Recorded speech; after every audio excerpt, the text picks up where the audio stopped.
If you've ever had a near-death experience during a time when you were raising very young children, and as you faced that experience, you cried out for mercy to God, Spirit, to help you for the sake of your children, and your life is spared, then everything about your life, your perspectives, your relationships, and how you view everything changes.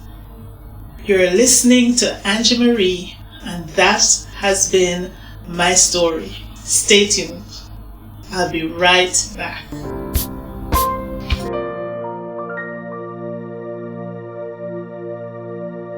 Welcome back. This is Angie Marie, your Transitions GPS, and this is my YouTube channel, and I'm so delighted that you chose to join me. I'd like to ask you one favor.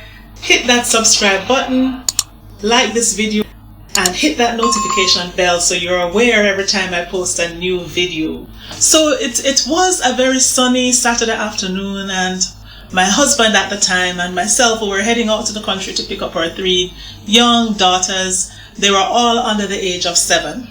While on the highway, a large tractor trailer did not stop at his intersection, and there was a major accident. Could not believe what was about to happen just when the collision was about to take place. My husband at the time, who was driving, tried to stop the vehicle, but it was really too late. And I remember crying out in my spirit. There were many things that flashed across my mind, including my 3 little girls, and I was saying to myself, oh my goodness, we can't leave now. What's going to happen to them? Who is going to raise them? What would life be like for them? I remember my economics A-level students as well, and I prayed. I said, God, if you give me one more chance, just one more chance at life, I will not be the same. I'll always be grateful. I'll always be joyful. I'll not be the same. I made it through the accident. Broken leg, right leg, broken in more than one places. Crutches for almost 2 years, a cane for an extended period of time, 3 surgeries over the years, lots of physical therapy, all sorts of complications as a result of the accident, including pulmonary embolism, a clot in the lung. It's been a long story. But here's what I want to say for our time together today, and that is that there are 7 secrets to joy, 7 secrets to happiness, and I discovered it mostly after the accident. Now, my temperament was always kind of lively. I was normally a jovial kind of person before the accident, but I believe I developed a greater conviction about being joyful and grateful every day after that happened. Now it's been many years, because as I said, I was in my early 30s when this accident happened. 7 secrets of joy. And I would also say that the converse or the reverse is also true. When you take these 7 secrets, if someone is always unhappy, sad, then it applies to them. If we just flip the script, turn it around, the converse is also true. So the first secret for happiness, for joy, is gratitude. Each morning I get up and I'm just thankful for another day, thankful for another opportunity to make an impact, to do something to help others, to help myself, a chance for more growth, where I can't wait to see what lies ahead for me. I believe that a spirit of gratitude is the first thing that will promote and help us to be happy, to be joyful, because we're thankful for life, we're thankful for what we have. We're not thinking about what we do not have. And to be honest with you, I've met quite a number of people who are really very ungrateful. You do a lot for them, you make a lot of sacrifices, you give more than what other people would have given to them. They were in desperate situations, they came to you for help, and once they got that help, then you become an enemy. I've had that experience several times, and I'm so tired of it now. But gratitude really helps us to be joyful. I'd say they're twins. The second thing we need for us to maintain happiness, and I want to say joy because there's a difference between joy and happiness. Joy is more long-term and deeper than happiness. So let's use the word joy. Having supportive people, a supportive network, supporters, that helps. When you feel alone, when you feel left alone, and you feel like you're doing everything on your own without support, it does affect your spirit. It does cause you to be down. So we do need networks and supportive people.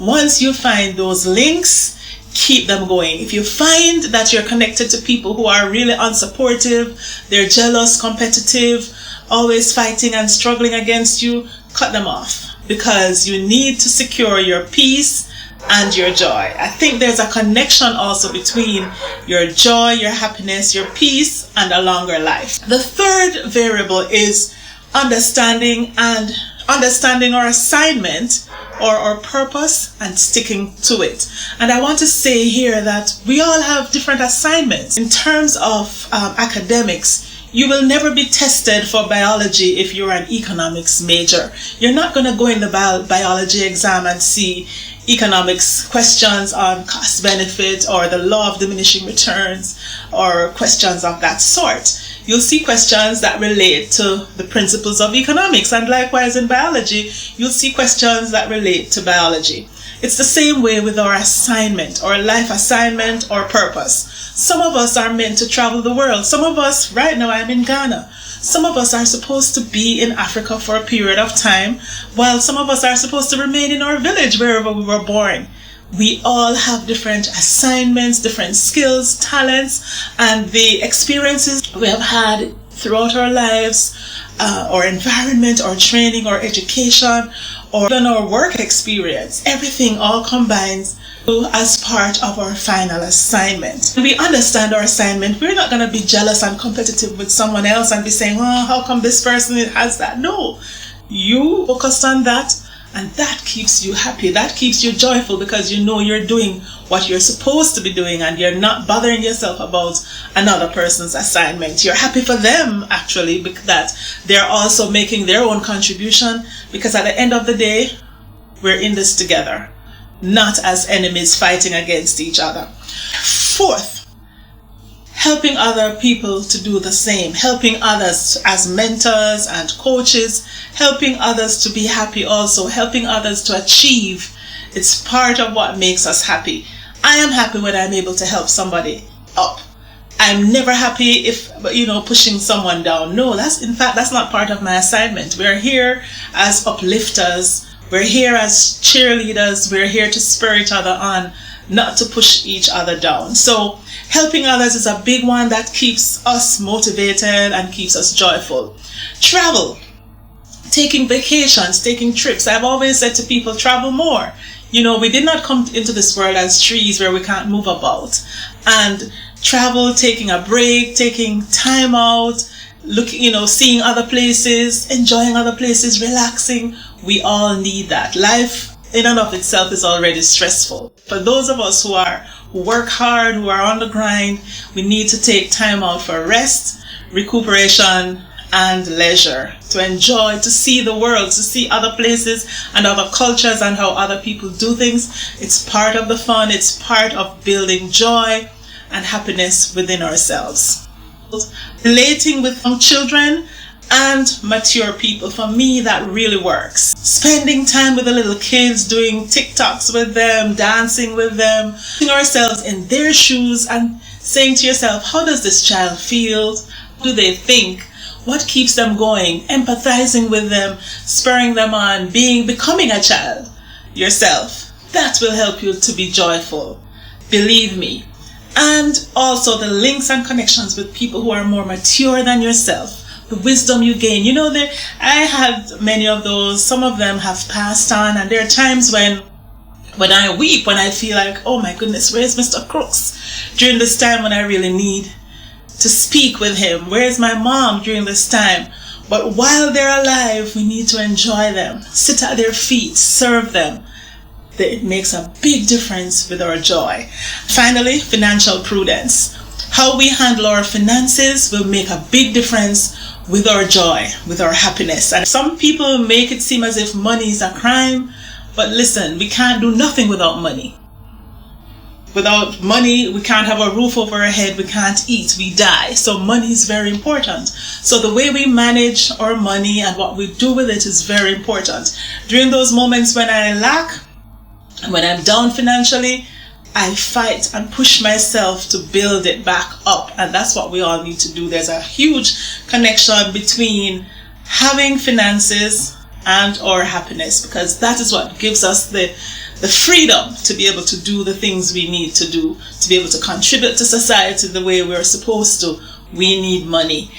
Okay, so that's it. Thank you so much for sharing this time with me. It's Angie Marie, your Transitions GPS.